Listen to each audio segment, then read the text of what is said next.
Hey guys, it's me, Wilson. We're back with another video on F1 2020, the usual.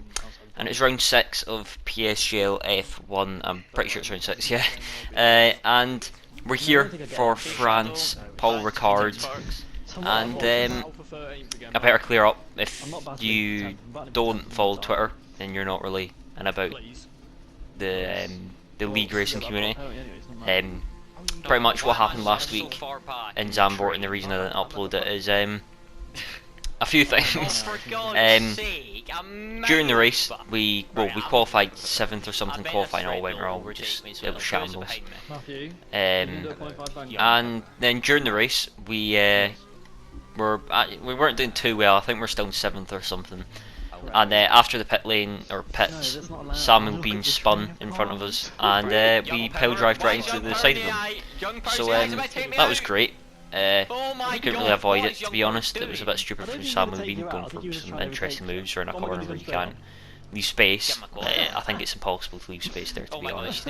So it was kind of I mean, don't get me wrong, we weren't on for crazy points, but points are points. We're on for maybe, I think, something like 6, maybe, something like that, maybe higher if the pace looked good. So a lot went wrong, but we're here nevertheless. Duncan won that race, and since we didn't score any points, he got 16, we got 0, so now he's got a fat margin. And considering how bad we've been driving this first half of the season, I think the gap to him at this point is, wait, I'm trying to think, I think it's 10 points at this point before this race. So, and I think we're still in 3rd somehow, to be honest. I think we're in 3rd and 28 points, and Gamer's ahead of us on 29. But also, last race Gamer took someone out, or a collision happened, however you want to put it, and the stewards deemed it a 5-second penalty. So it's pretty unlikely he's going to get a point or points here. I do think it's a bit harsh in the sense that 5 seconds is too big now. I think it should be 3 seconds at most, considering the guy who reported him. I don't know why he reported him, to be honest, because he wasn't getting anything, but that's what it is. But yeah, enough of that. On to Paul Ricard now. We're starting our banker. We're not going to show all of this because it's a banker lap. Mainly bankers, you want to be in the 26s in a banker. PB bankers are 26.5. Overall lap, or an overall PB for me was a 26.2.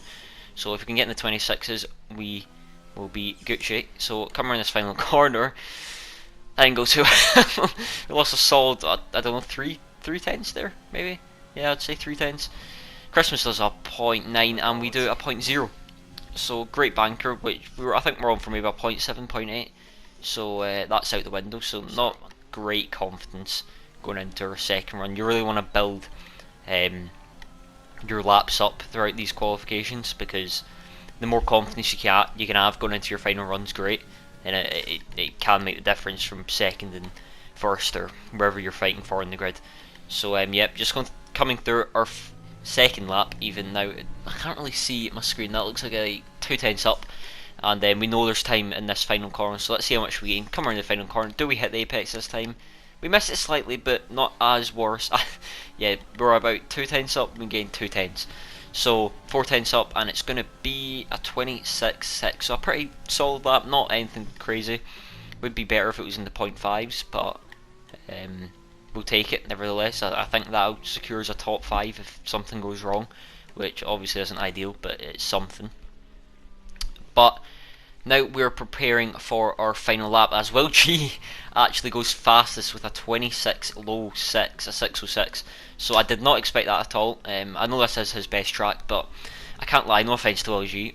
I'm a good friend of his, but when I saw that, I did think to myself, I can't be out qualified by Will G out of all the people.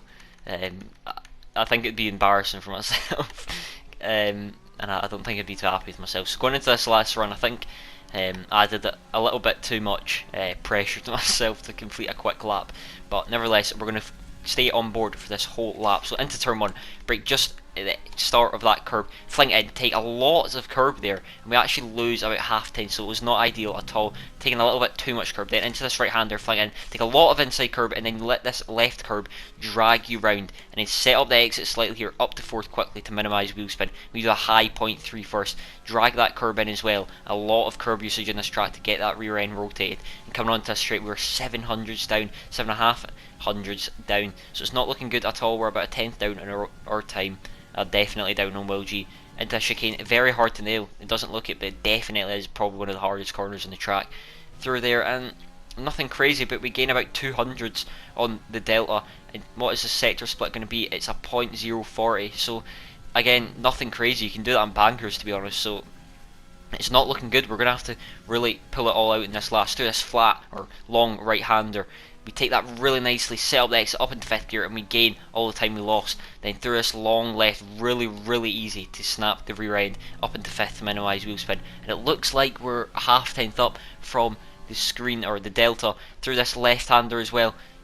Pretty nice. And then through this final corner, we take that much better than we ever have in the last 2 runs. And it looks like we're about 10th and a half up, 10th and a bit up, coming up to the line, and it's a 126.4.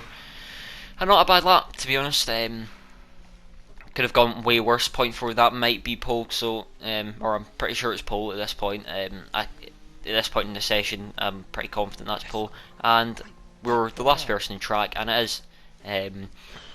We done our whole outlap, just because tyres are quite a big factor. You'll see later on in the race.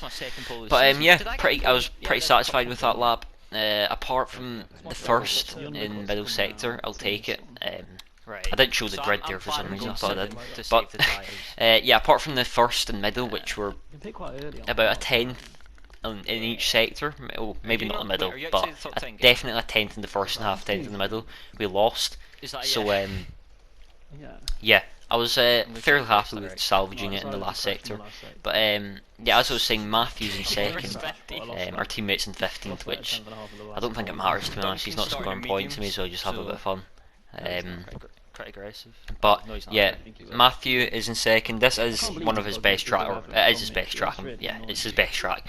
I think every race he's done here, he's finished in the podium or won. So it's going to be a pretty difficult task to beat him here, to even out qualify him. I was pretty happy with, to be honest, because yeah, he's just ridiculous at this track. It's just something that suits his driving style, and we're just gonna have to deal with it. Everyone has those tracks, don't they?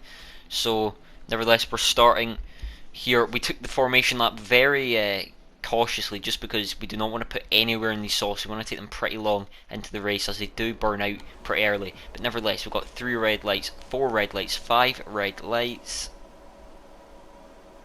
and away we go. Is it going to be a good start? It looks pretty good in the initial launch, and on the second phase it's been pretty good. Will G is taking over Matthew, but I don't know who to give the slipstream to, so we just pull out to the right and take the racing line through the first corner. We missed the apex, but it does not matter, as we're in the lead, and it looks like we've got out of harm's way through turn 1. Will G is all over us. It looks like Matthew and Will G are still going side by side, but it looks like we've still managed to hold that place. So yeah, it's looking pretty good. Now it's just all about controlling the race. I'm pretty confident Will G wasn't going to go for a move now. He's also in my party, and I think even if it was anybody else, or maybe a Dutchie, they wouldn't go for the move. So now it's all about getting the rhythm. I wasn't really planning on pushing this first stint, or the whole race, to be honest, because again, as you'll see in the latter parts of the race, the tyres are they're just horrible around here. They need to go a step harder, because these left-handers, this flat right and then this long right coming up to we're coming up to, it absolutely kills these. Can't get my words right today. It kills these left tyres, and yeah, it's to not being puncture range, you need to go really long in the softs, which is just not ideal at all.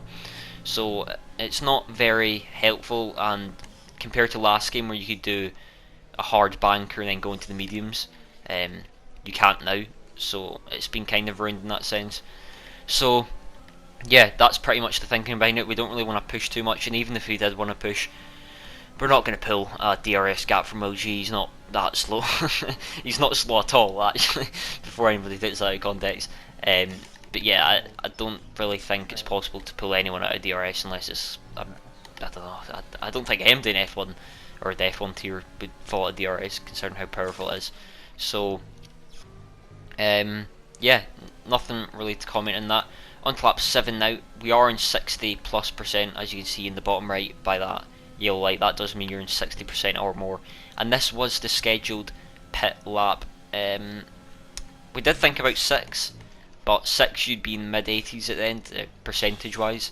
And if you don't play F1 games, once you're in 75%, that's puncture range, and you can see in their tyre we're at 64 front left. So we could go one more lap and be in puncture range on the softs.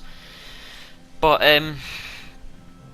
if we go one more lap, we're going to lose 2 seconds, maybe even 3 if all goes wrong. So I did want to be safe and just not risk getting absolutely blown up in the undercut, and just pit 7. 7 is fairly late considering how bad these softs are. So we pit. You got to be really careful in this pit entry. You get a 5 second for literally nothing. Putting your wheel out is a 5 second. So into the pits, are we going to get held? It's pretty likely considering how much cars are behind us, but are they behind us in the pit lane? That is the crucial question. So we're getting into our pit box, and it looks fine. It looks like the cars have actually passed us. We might hold some people ourselves. Will we hold Will G? This could be crucial as well, but we do not. So shame for us, not a shame for him. But that is the hard part out of the way. Now we've just got to drive. And again, you're probably going to guess it. We're just going to save the tyres, because if we don't save the tyres, we're definitely going to finish in 80s. And in practice, when I was driving on the hards, I was getting, sometimes when I was pushing really hard, I could even get close to 5% a lap. So it's a shame I can't push as hard as I can, but it's just how it is. But come through this corner, if you look in the top left, you can actually see Matthew and Will G fighting. I think Will G actually got hit by a back marker, or not a back marker. I think it was Christmas. Sorry, Christmas, if you're watching. He got hit by Christmas, which caused him to spin a little. As we get DRS off Recon ZI. Thank you, Recon. Love you. So yeah, I think he got hit, which lost him a bit of time. I also do believe he re-overtakes Matthew. Yep, he does, as you can see. So that is really good for us. We're out of the DRS gap, and if Will G can stay ahead of him, that would be very helpful to us, because we know we're faster than Will G. Will G also has pretty bad tyre wear compared to us, as I saw in practice and just throughout this race. I think in the softs it was like 5 to 6% more. So if he can hold up Matthew, and as the race goes on, we can just save these tyres bit by bit, and it slowly get quicker than them, maybe pull that gap to 2.5, then maybe to 3. That'd be pretty ideal. But as you can see, we do pull a little bit, nothing crazy. We are being very conservative on the tyres here, and trying not to use too much ERS. But it does look, if you look back, I do look back, but if you can see just in the background, Matthew actually overtakes Will, as we nearly go off track and get ourselves a warning. Matthew actually overtakes Will, and that's a pretty crucial point in the race. Matthew has 1 lap fresher tyres than us as he went to lap 8, and that makes a difference around here. When you're getting 4% a lap, 1 lap fresher tyres is pretty crucial at this stage as Schumacher. I don't know what he was doing. He's allowed to unlap himself, fair enough. He unlaps us and we lose about 2/10 because of that, which, I mean, you can't blame him. He's allowed to. So distracting our end, but I think it was inevitable that Matthew was going to catch us. And yeah, as I was saying, Matthew is probably going to catch us. We are on older tyres, less ERS. As it's painful to watch this. I keep hitting the ERS button trying to stay out of Matthew's DRS, but I should have just left it, to be honest. I should have used that opportunity to save a bit. So definitely a place to work on next race, because yeah, that was very poor for me. But as you can see, Matthew overtakes us, and I didn't fight it. I told him I wasn't going to fight it, and now we've just got to pray Duncan doesn't spear us into the wall. So he actually goes for the move here. I don't know why he was going for it here, as I could just defend with Matthew's slipstream, but I guess it was smart in the sense it made us use ERS.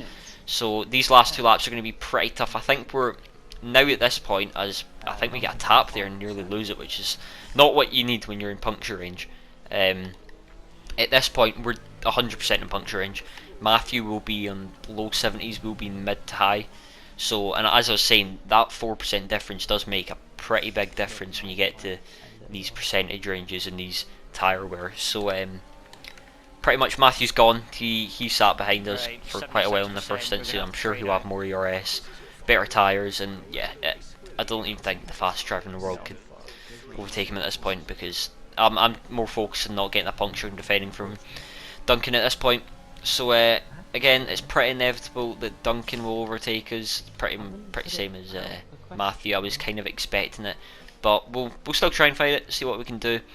It is a shame considering we did get pole, but enough of the rambling. We're going onto the straight now. We just get into Matthew's DRS. Here we use DRS thinking he's going to go for the move, but Duncan was slightly smarter about it, and I guess he predicted we were going to go for it there, or not go for it, but use ERS and DRS. So he waits till this straight as we leave it in none. We've put it into overtake, and I say none, I mean lean, as we dart to the right and try and defend from use.